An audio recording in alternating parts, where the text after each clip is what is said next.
Hey guys, welcome Muskie Road Rules podcast, and I am glad to see you guys. You know what? It's been pretty cool over the last month or so doing this video version of the podcast. We've got to show and got to see a lot of different things that we couldn't do on the audio only version.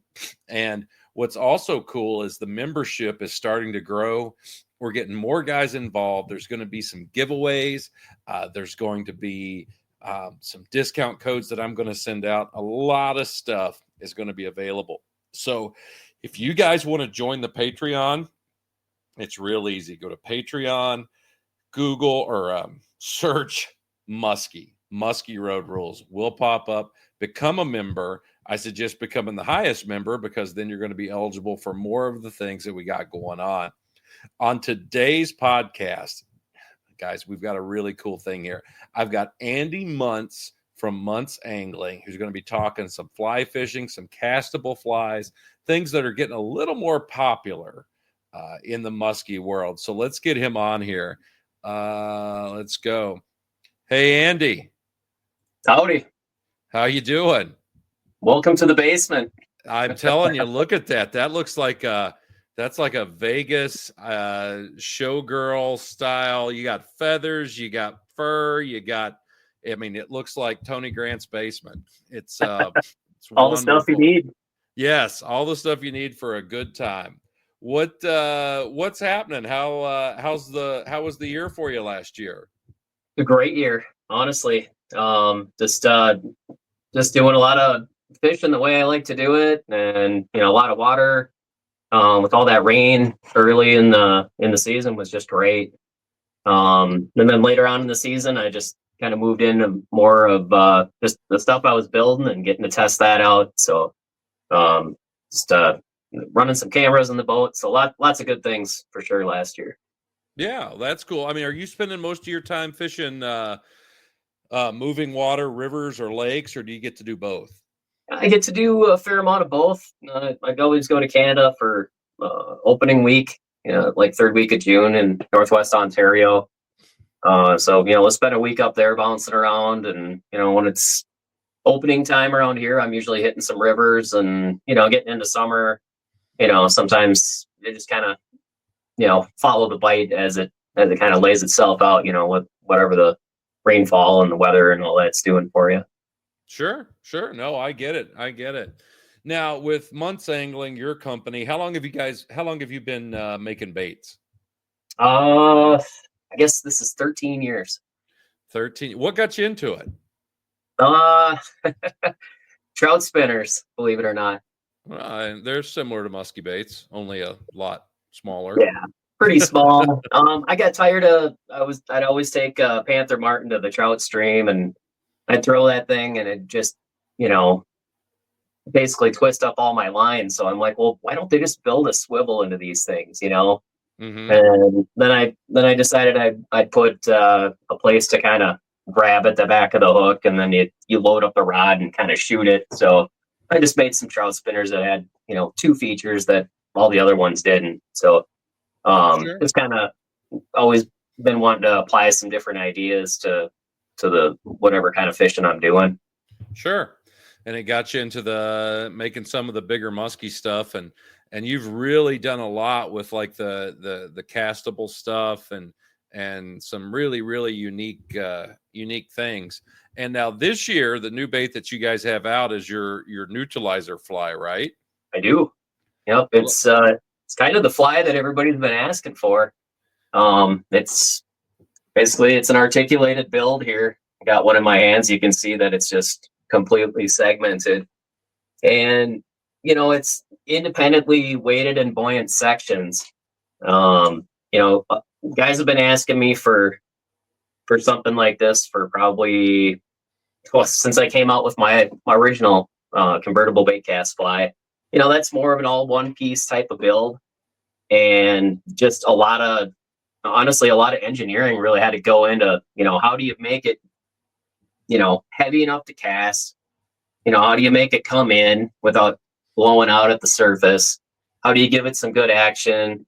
How are you going to connect the pieces? Are you going to do that while you're building? Or are you going to make them detachable? And I decided to just make them all detachable. Like you can see this fly here.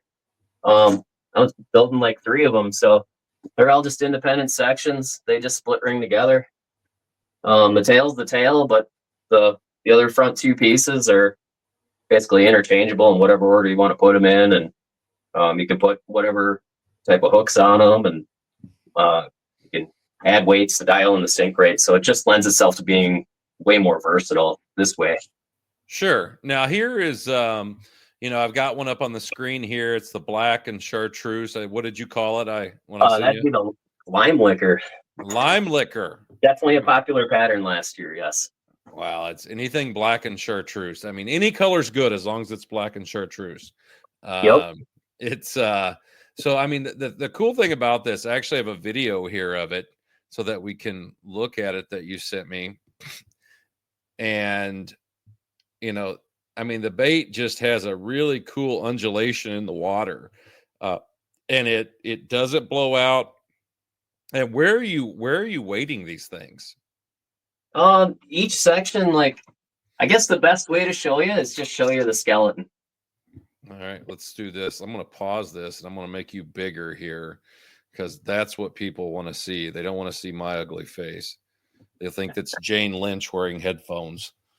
Okay. I don't think anybody would have said that. I would. So this is basically it. I've got, basic, fly foam cylinders and different weights that they all have shrink tubing over them so I can actually tie to them.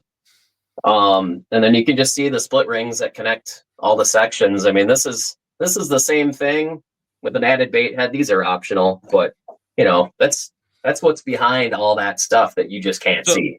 So you said that's foam on there? Those are foam. Yep. Yeah, really the thing with castable flies, like, if you don't want to just make like a jig per se, you got to add some buoyancy. I mean, that's what really makes it a castable fly. And you add some buoyancy and you put it in the right places, and then you get, basically, well, this is what I came up with this time, but this is a long time in the making. There's a lot of wire working that goes into it. A lot of shrink tubing, just a lot of different kind of tedious steps that, before you even start tying, you got to build all this stuff. You know what I mean? Oh, sure. No, I get it. And how long was it? About a foot? I seen the other one. I mean, with the hackles here coming off, I mean, each section's about 5 inches long. So if you're gonna fish it with all 3 sections, you're looking at about a 15-inch fly. That didn't stop 31 inchers from eating it last year. They all get rape on their mind every once in a while. Yep. But you can totally fish this just like the 2 sections. Like if you just wanted to fish, from the tan and white sections there, you want to get rid of that tan section altogether, and you just wanted to fish it like orange and orange and white, you can do it that way. So I mean, they're just versatile that way. So you could take, like, if somebody bought one of these from you, they could actually just kind of deconstruct it and put the colors in different orders. Yeah, pretty much. Like I said, the tail section is kind of the tail section. When you were playing the video there, and you kind of saw that action where that tail would always kick up, this one's a little more buoyant than the other ones, and that's what kind of does that. Okay. So you can always, I've got these snap-on weights that you can put on there, and you can, dial it in, but you could switch it around. It just, you might be adding more weight in general to the fly at that point, but really anything's possible with this thing. It's just for the sake of ease, that's the way that they're built, so that they give that action. Sure. And it looked like you were working it with just like little pulls, nothing too crazy. Yeah, they really seem to just like it, nice and slow, especially, late season fish. I don't know if a lot of people are really like, tuned into like the whole, like, when does the castable fly work type of thing. But like these things just are just I'll help you out there. I usually just tell people when you throw it, that's probably the best time that it works. Yeah. Well, you can see my uncle's got his orange hunting vest on, so He's he didn't ready. want He's gonna net a muskie and shoot a pheasant. he didn't He want to get is. shot, so he had that on. But yeah, you can see it was late in the year for sure. Just being able to work these nice and slow and let them hang up in the strike zone. I mean, that's just what was really working for us. We'd have a fish eat these, and I'm not kidding. We had one eat it every day we went out. Yeah. That on like a 6-week stretch there, it was pretty good. So Well, no, I mean they have. I mean, just watching the video there, it has a very natural undulating, undulation action to it there. I'll speed up a little bit here, and I mean it really has just a nice flowing action to it. There's a summer fish, it looks like, and yep. Again, you're throwing that really big. That one's got some weight on it. It looks like. Yeah, absolutely. Right there in the video, I actually kind of given a little tutorial about how those weights snap on, and can't really see it as good in there with that wet fly. But yeah, here's one with the snap-on weights. Basically, here's just a skeleton, and you can see that there's a split ring that connects each of these sections, and then there's another drop split ring for the hooks. It just makes it easier to attach the hook without detaching a section accidentally. Mm-hmm. And then on the split ring that actually connects the sections is the one that I like to use to snap the weights onto. And I really liked, I think that day I added a half ounce to each of the front two sections when that fish ate it. And I'm pretty sure, and correct me if I'm wrong here, the heavier you make it, the faster you can work it. Absolutely. Yep. So, when you really want to work it slow, you just, take off all the weight, that lends itself to, what kind of conditions you're fishing in. But yeah, I mean, if you wanted to work it like ultra slow and let it like hang for a really long time, I mean, just the original mode is just, perfect for that. Yeah. Just something to make it, hang there in the water. It's really cool. And the thing about flies is, in the ones that I've thrown, they just have such a natural presentation in the water. There's all kinds of movement with the feathers, hair, flashaboo. You get a really cool presentation in the water, and it's something that the fish don't see when they're used to like the standard wood or rubber baits. It's kind of everything moves independently of itself, and I think that's what makes it really kind of unique in the water. The fly and all that tinsel hair, all that stuff moving around down there. Yeah, you're spot on right there. I mean, that's exactly what makes it great. It just if you can work any other bait, and if it was just going to sit there, like there's maybe like a little curly tail on a glider that might still be moving, but sure, boy, on these, I mean, it's just everything's still going. It's just kind of hovering, and that tail's kicking up, and you can see what it's doing there in the video. So yeah, no, it moves around really, really nice. Now this picture here that I'm putting up here, this is kind of a deconstructed view of it, isn't it? Yep. The exploded view basically just kind of lets you see everything that's there, behind the feathers and flash.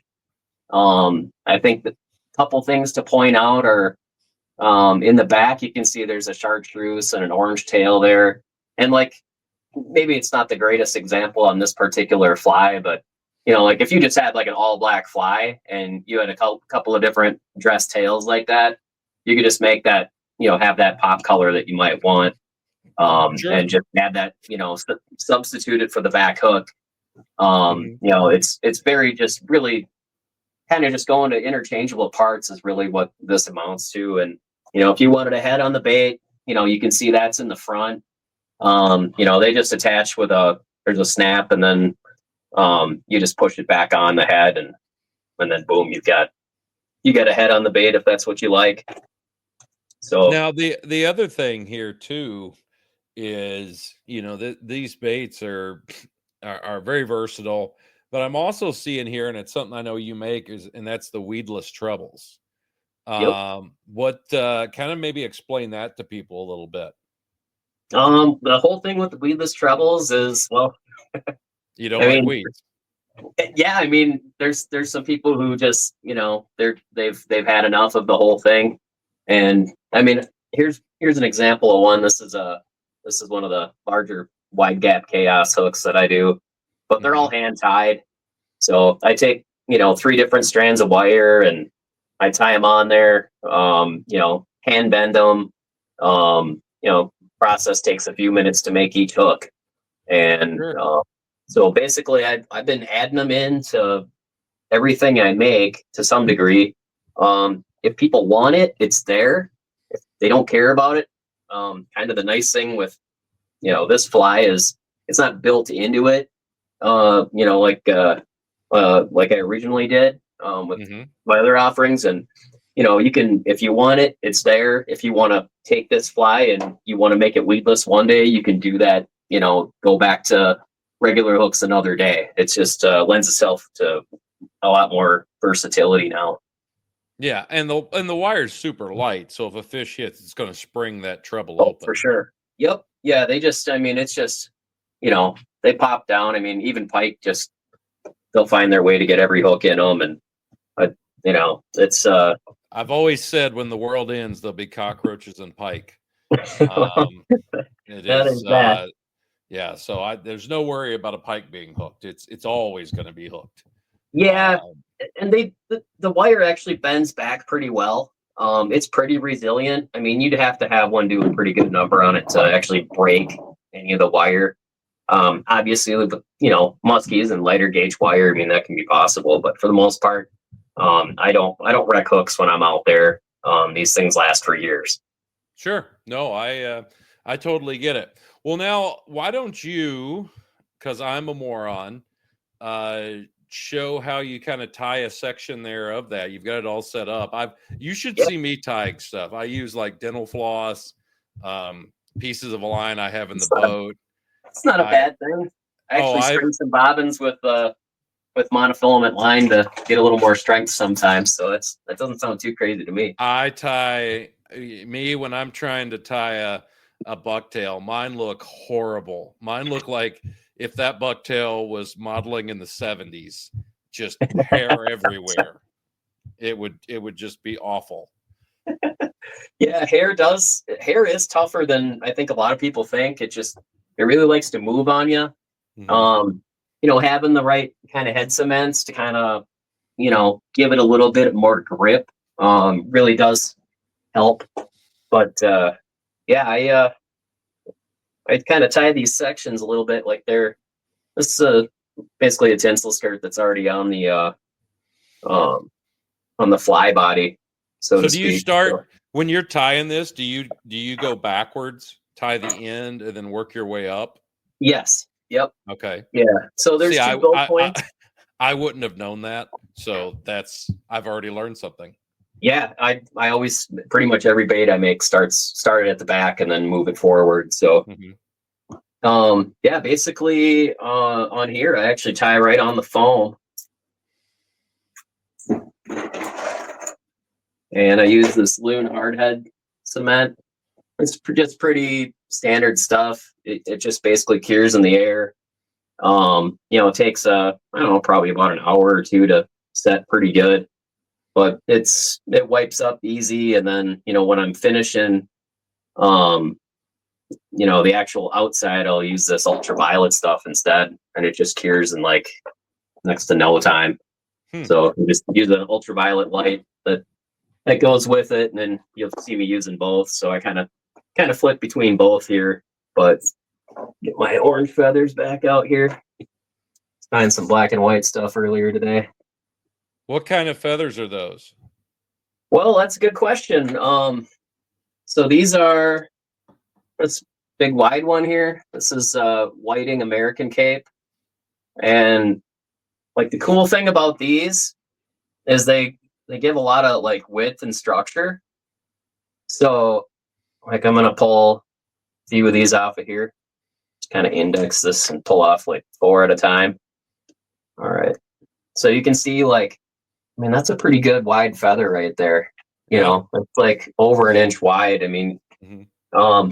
so that's an American cape, and then like this is some other whiting, and these are all premium feathers, but these are way pointier. You can kind of see these tips. What are those feathers off of? Chickens, they like genetic hackle. So Jesus. that bird's gonna start out black and white like this. You know, Yeah. that genetic variety this is the grizzly. So you're getting basically that black barring on a white feather. And they'll dye them all these goofy colors, and sometimes they don't make all the colors, so I actually get guys that'll dye them for me, thankfully. Because the musky junkies, they want green and they want orange, and those are like Sure. feathers that are not necessarily real popular, and you know The fly feathers. fishing. Yeah, so some of these saddles up here, this is probably another one I should show you. Here's a good example. This is a grizzly green saddle. You can see how much longer and limper these feathers are. Yeah. And so all these feathers really have different uses for different things. Like when you're building the fly profile, like you want certain kinds of feathers in certain places so that you can get that kind of I guess just like a profile, if you will. I've always wanted feathers in places. This is like these are all faced out. You can see what I'm doing here. All the feathers have a little bit of curvature to them. Yeah. So when I lay them on this build point, they're all kind of angling out and up. So you're tying those going the other way. How do you mean? They're not going the same way as the other ones. Oh, As the well, yeah, as the tinsel. yeah. So, well, oh yeah. So this is just a hair clip on here. All this Uh-huh. tinsel, when I'm done tying this build point, it's all going to go backwards. Oh, And then okay. I'm going to tie right where this hair clip is. This is just keeping this out of my grill for now, just so I Yeah. can actually work through it and not tangle up. Otherwise, I'd be tying this all into the Oh, thread, and then I'd get it into the head much like cement. It'd be a giant mu- mess. So, much like when I tie something. Yes. Okay. I yeah, it's specialize not. in fingerprints in mine. Yeah, I get a bit of that dried on my hand every hour, so got to come off of there. So you're putting some more head semen on there. Okay. Really, I put it on all the time. Like if you're applying dry, like you're kind of doing it wrong, because like that's how you get bucktails and flies that fall apart. You got to apply when it's wet, and make sure that that's going to get good and locked in. So. Who are you laughing at there? I see you laughing. Tara wanted me to make a reference to Hawk Tua. I don't know why though. Hawk Tua, yeah. No Got him dry. down here. Got him down here helping out. There Should you say, go. Hello. you guys know this guy? He's just kind of hanging around in the background, but like a producer type, just a bad one. I had him come in case we needed him to zoom in on some of this stuff. Are you guys seeing everything okay? Yeah, no, I see it. I mean, we don't need All the right. fish eye. We don't need the fish eye. All right. We're good here. So you're not putting a ton of feathers on there. I mean, you're just putting a handful, basically. Yeah, this particular part is it's just like 8 feathers, and then so I'm gonna give this. I just wiped all the head cement off there, and I'm just gonna put some UV on there now. Oh, And you can just like it's not dried, underneath, but it will. But this is just basically gonna give it a quick cap, just so that I can move forward, and I just turn it around under the light, and it doesn't take much time to set at all. It gets a little bit warm to the touch, so as long as you don't have any on your hand, you won't, you won't notice anything. But you if you won't don't have. notice on your hand, it'll make it hot. You'll feel that You, yeah, you now can go rob a bank because you have no fingerprints. pretty much.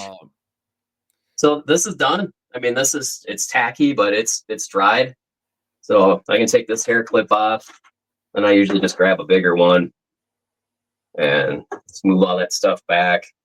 And then that's out of my way, and now I can tie on the front build point. So what are you tying up there? More feathers that are just more faced inward instead of outward this time, and then they kind of cover up some of this flash body.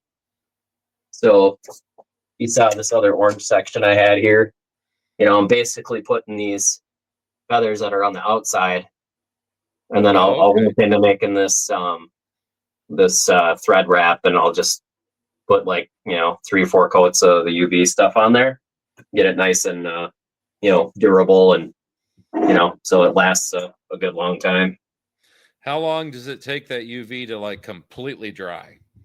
I mean, it's cured like really only under the UV light, but it's, I mean, like if you wanted it super hard and you could I mean, a minute for my purposes. I mean, I know some of the guys that are doing hard baits, like I think they bake theirs for a little longer. Like I was talking with Joe Peterson about it at the Muskie show last year. Sure. And he said he's got like a little box that he kind of bakes them in, and then they get super hard. But for these flies, I mean, tacky, I mean, it's often that you get kind of a tacky finish on there. It's not anything that's going to disintegrate as long as you got it cured. Sure. But that's why I don't use this stuff all the way through, because if it's underneath the feathers and it doesn't see that light, it just stays liquid, and then it just kind of sits there and it molts. doesn't really ever cure. You know what I mean? Your chicken molts. I get it. So are you is that more of the wide ones? Yep. Yeah, these are more of the American hackles, and I'm gonna put 6 of these on, and then I'm gonna grab 4 more of the bugger pack feathers. And those are basically, these bugger packs are basically just like a cut up, one of the nicer capes. I mean, some of these crazy things, I mean, they're ridiculously expensive. You guys would not like it if you were to stock up. I mean, the amount of feathers I've got here is, I mean, probably more than you're going to find anywhere. But if you don't have it, you can't make it. Sure. So if you want to, keep your canvas where you can build anything, that's kind of what I've done here. Yeah, no, I mean, you got a shitload of feathers. Yeah, there's even more deer tails kind of right down below here, and I got all kinds of flash over here. I don't know how much you want to turn that over, but I mean, I've got just about every kind of flash here you could imagine. And then all the saddles I got up here. I got marabou hanging up there on the wall. I mean, it's now when you're saying saddles, what is that? The saddle is basically, it's like a rooster. Well, they make rooster capes, which are like, are a lot more rigid. And then you can see how limp these saddle feathers are in comparison. I mean, it's not even the same. Where on the chicken is the saddle? I mean, you got it like basically hanging off the neck, but it's I don't know, you just have to look at one of those chickens and be like, I don't know. Oh, I can't wait.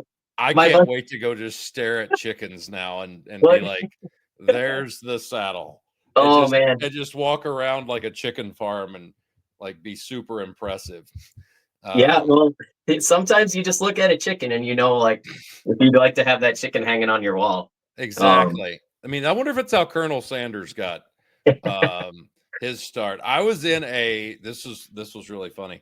I was in a KFC somewhere, I can't remember, but I took pictures. One of Colonel Sanders riding a camel, which I thought was really funny, and 2 was all of his jobs, because he didn't start KFC till he was 65 years old, and so one of his jobs listed was amateur obstetrician. How do you become an amateur obstetrician? I don't know. I mean, that typically sounds like something you need to go to school for. Well, I mean, what's he do? Just walk up to somebody and go, "There's something coming out there." I mean, how do you become an amateur obstetrician? Hey, I give him all the power in the world.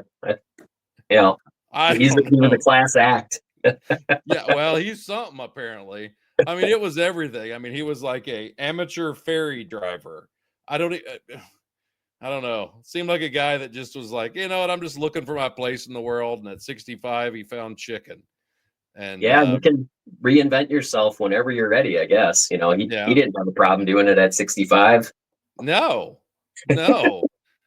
And when did he proclaim himself an amateur obstetrician? I don't know, but he makes good chicken. I mean, that's Yeah, one thing I do know.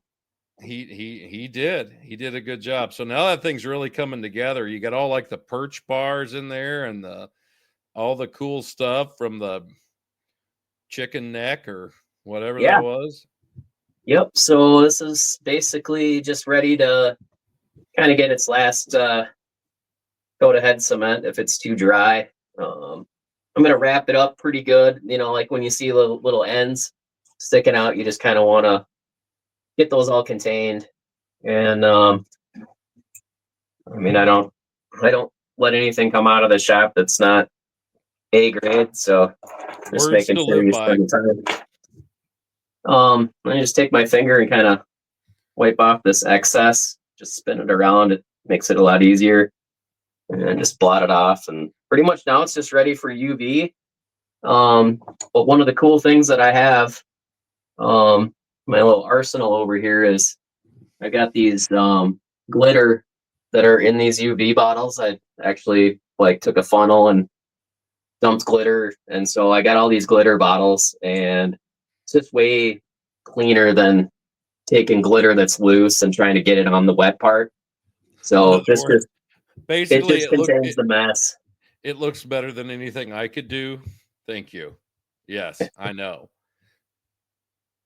And this helps color up some of the, you know, like if you get little shrink tubing or, you know, it's just some white feather ends that are kind of sticking through, you can um, kind of cover them up a little bit. And literally, I just keep it spinning around so it doesn't run on me and run into a pile.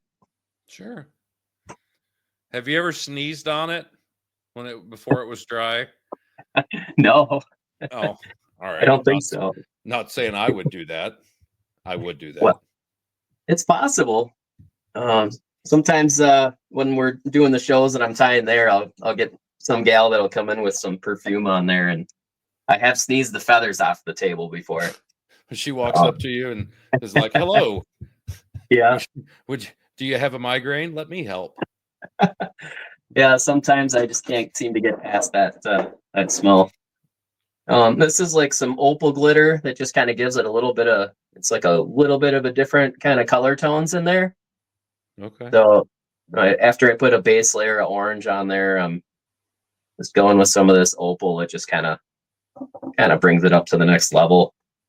And this stuff, I mean, literally sets in like 5 seconds, and I can make another coat. So I'm just going to take clear and just do a clear head until it looks like it's a good shape. And then this sucker's done. Nice.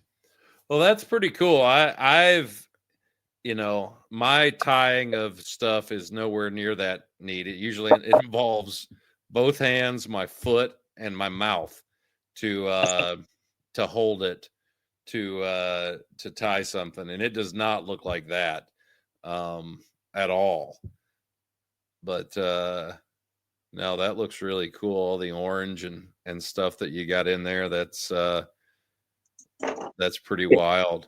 Yeah, this skirt I actually blended up. There's like probably 4 or 5 different kinds of flash in it, and I buy stuff from really anybody who makes it. And I'll just blend it, to basically make whatever pattern I'm doing at that point. So yeah, I made 3 of these, like kind of the orange tan and white grizzly versions. So I got 3 flies like this, and gonna I don't know. I've made a few others, that just have some really nice look to them. I've kind of been experimenting a lot with more of these different flash colors, like some of this black pearl stuff is really nice mixed into the black. I'll show you this one. It just looks good. Like it's black, but you can kind of see some of that iridescent kind of little bit of purpley greenish kind of stuff in there. These just look really good in the water. They're one of my favorites. I would call that one ghetto shiner. Good idea. This is What's this is the pink and olive. So this is another custom skirt. It's got like that that barred Flashaboo, like the clear stuff. There's some of the green stuff, the pink stuff in there. Well, no, I mean, There's some lateral scale. It's got those vertical lines in there that, you know, you're going to see on your crappie, your perch, basically any bait fish. For sure. That's what makes it look so cool in the water. And with that stuff moving, even when it's not being pulled and it just falls or sets there, that stuff's still shimmering and doing all kinds of neat stuff in the water. It really is. Yeah, I really like, you know, all of them for different purposes, but boy, that scaly stuff, I mean, that's just next level like that. I mean, they always had the metallic, but now they got like the dyed pearl, they call it. Yeah. And that's basically like, you know, the black that I just showed you, but it just really kind of resembles something a little bit more. This one's got some scale in it too, and it's gold and it's a little narrower. But this is basically like a golden red horse kind of pattern. But having that scale in there for something like this is, you know, exactly what I'm looking for when I'm, you know, building the flash skirt for it.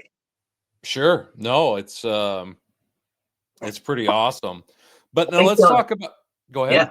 Oh, one thing I wanted to touch on while had the UV stuff out is, I had some guys on the musky fishing tips and tricks. They were asking about like I think it was Steve Jonasy. He was asking about like how do you repair a bait like without having to refinish the whole thing. And I chimed in and I said that you know, especially with like crane baits, you know how they just get like a chunk out of them, you know. And you don't want to keep fishing it, let all that, you know, water seep up underneath the finish and the epoxy and whatever. So literally you just take Sharpies, you know, like I got a yellow one I'll start with. I'll move into the like black and put the bars back on. And literally you just take this UV stuff and you just dip it, drop it in the hole, hit it with the light until it's like level with the rest of the epoxy. You'll never have to do anything to that bait again until like another fish mangles it. So where do you get that UV stuff? I need some of that.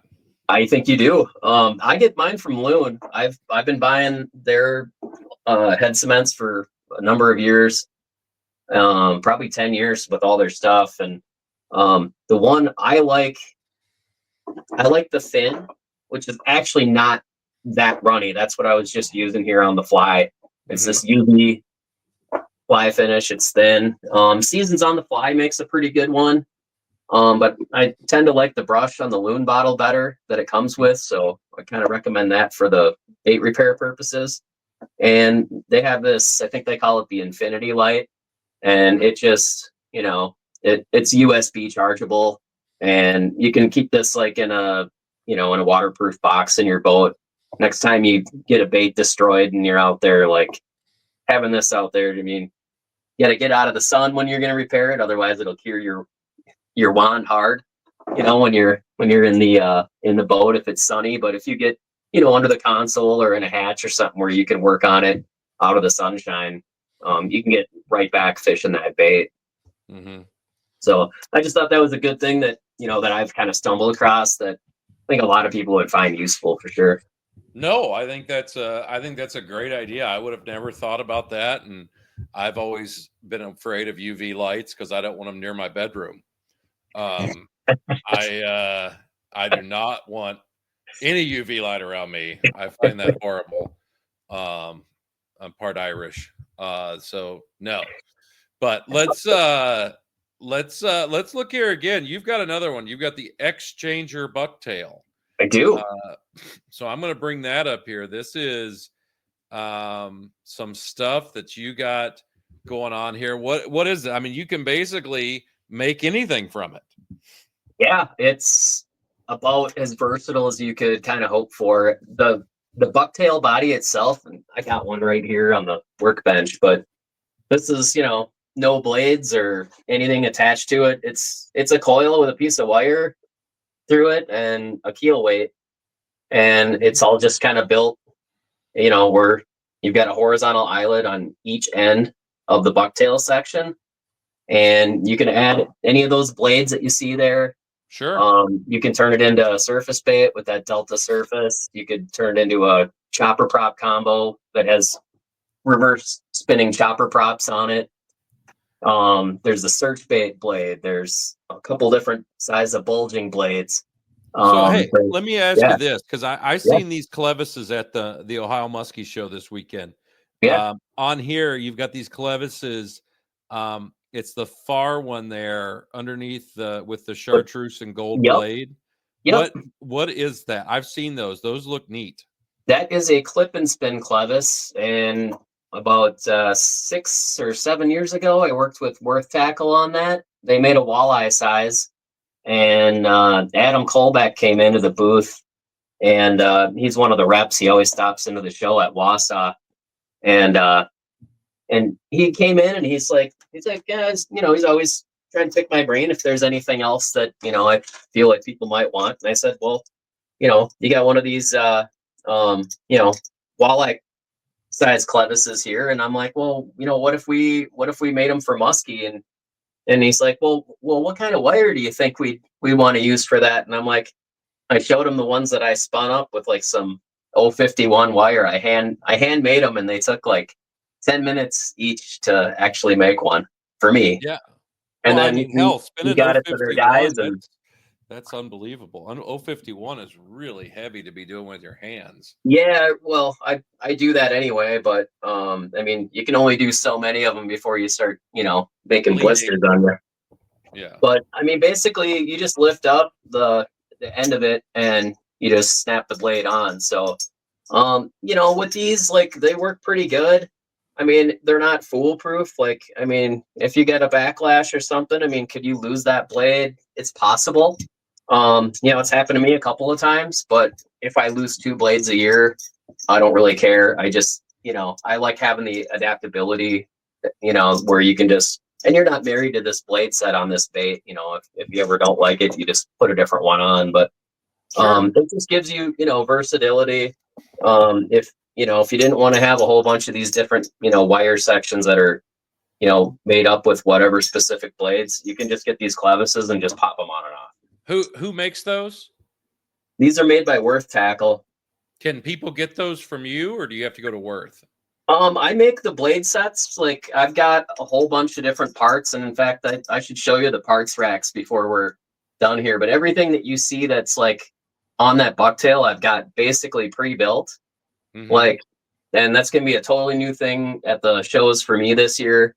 I got all these different parts that are just like hanging there. So everything that you see that's on, next to that bucktail, like, basically we've got ready to go. Custom blades are, I can make those at the show, like whatever blade set people want.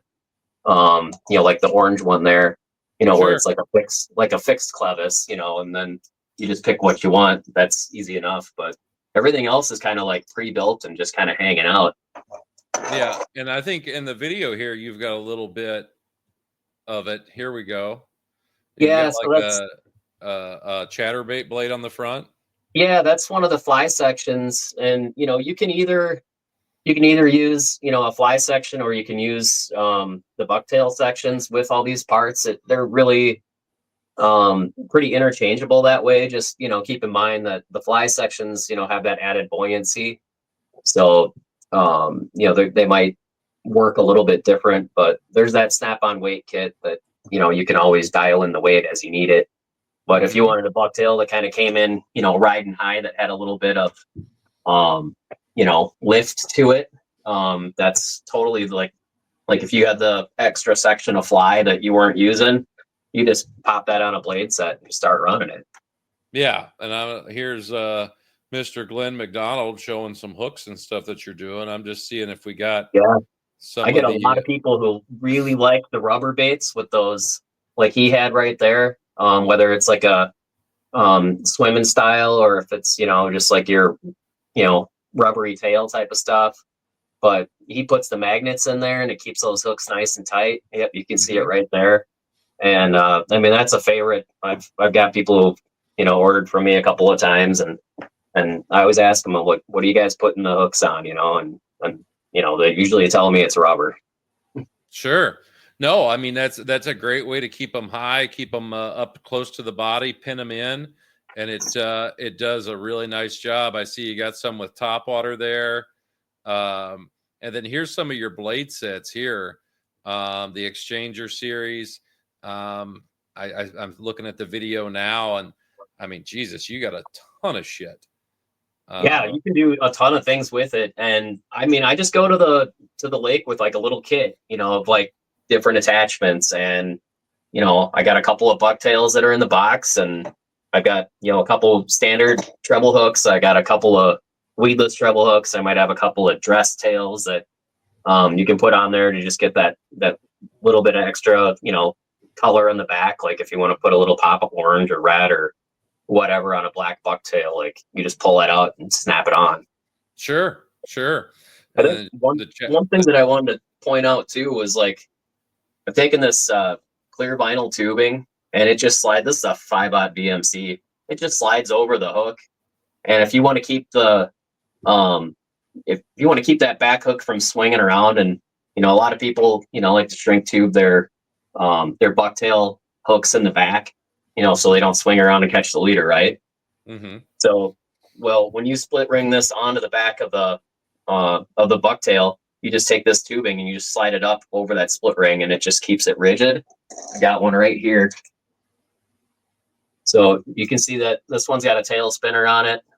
This hook is rigid. It's got that tubing on it. And if you want to do that to the front section too, you can put the tubing there as well, like right here. So it's just clear. It pretty much disappears. It doesn't really interfere with any of the action.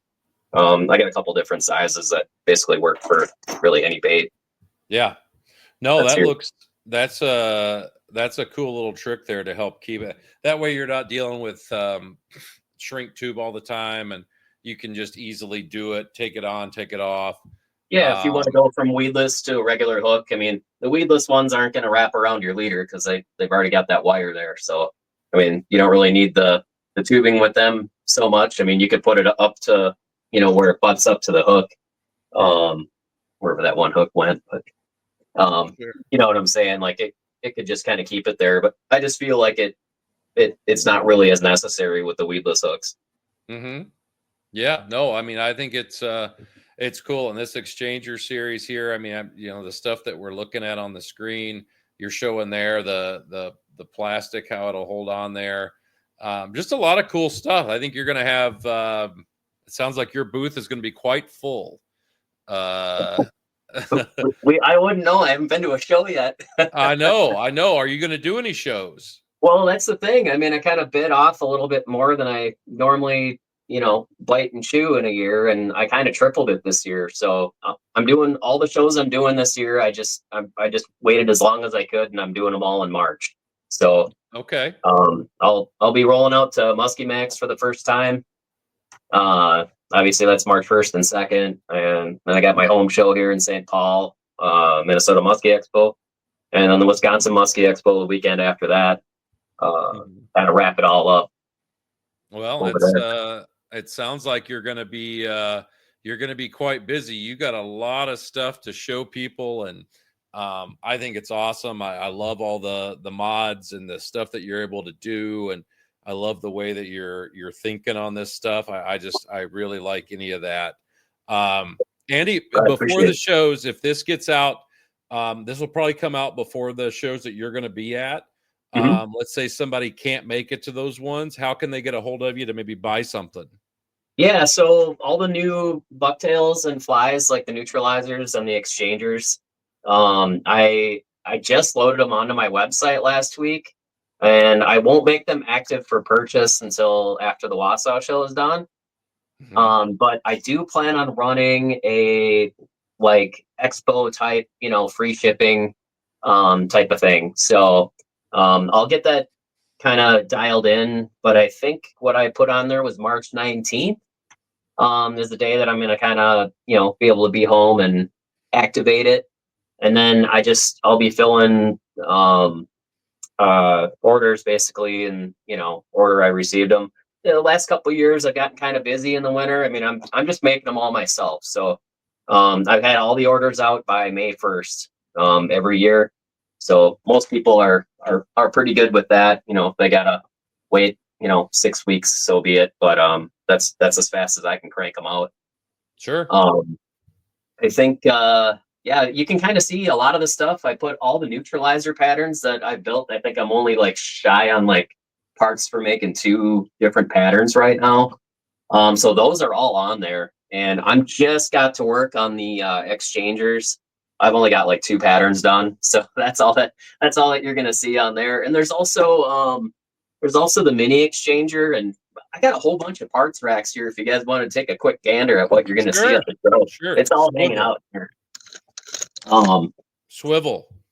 Cool. All right, so here's some of the mini exchangers. These are like bass size. I mean, this like a 5-inch bait right here. Oh, nice. Right, but everything on the racks is just without a hook for now. But these are kind of cool because if you ever wanted to slingshot cast, these are small enough that you can spin cast. Set up with these. And like I was telling you about those trout spinners before, there's a little bead that you can kind of grab onto the back of this hook, and that allows you to pull back and shoot if you want. So these are really good for like shooting under docks. I get a lot of guys. I had like a kind of a standalone version of this previous years, a stealth spinner, and this is just more like the exchanger version of that. So you could get it in weedless or slingshotable, but all the parts, they're all sized down. These are all like 035 wire for this particular build. But yeah, the other parts that I was getting at is I got a whole bunch of baits up here that are mocked up. Like you can see crankbaits that got like these dress tails on them. And these are all dress tails in literally sizes of like every hook like you might ever imagine putting on your bait. So I've got them in regular, I've got them in weedless, and then I've got the boxes of weedless hooks that are all hand built. Let me tell you, man, I've been busy. No, it looks like it. So you got a lot of stuff. A lot of stuff here. It's all been built. I can't wait to bring it out to everybody. This blade rack, I think, is going to get some attention too. These are all Delta surface blades. They've all been hand sponge painted. I do those in the summer. There's 2 racks of those. There's like gold plated, nickel, whatever. And then here's all those other blades, like the search bait blades and the little bulging blades, dead stick diving lips. I mean, you got 8 different colors of the chatterbait lips, chopper prop combos, and then here's some of those clip and spin clevises on some of the spinner shafts, and then I've got some pre-made blades that are already ready to go. I've got tail spinners down here you can pop on hooks, snap on inline weights. I mean, I've been busy, man. There's a lot of cool like interchangeable parts this year that I think probably going to bring, a lot of ideas, just to getting people thinking about like, I can do that with that bait. All I need is, this one little piece to do it, Sure.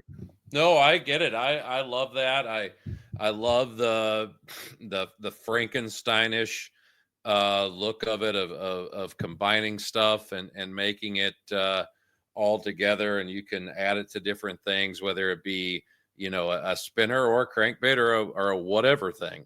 Yeah, I mean, one thing I know about muskie guys is they're creative. They like to tinker, they like to do that kind of stuff. So just putting pieces out there, just it lends themselves just to get right in there and do whatever they want to do to it. No, it does. It does good. What's the website that they can go to? They can go to muntzangling.com. And that's my last name, Muntz. Angling.com. Angling.com. All right. Yep. Well, Andy, hey, I really appreciate this. I love that you let me go through your shop and that you showed me how to tie a fly. And I'm glad you could see it. Yeah. And now I think I could definitely star in A River Runs Through It, and I could do it. My fly angling ability. I do appreciate it.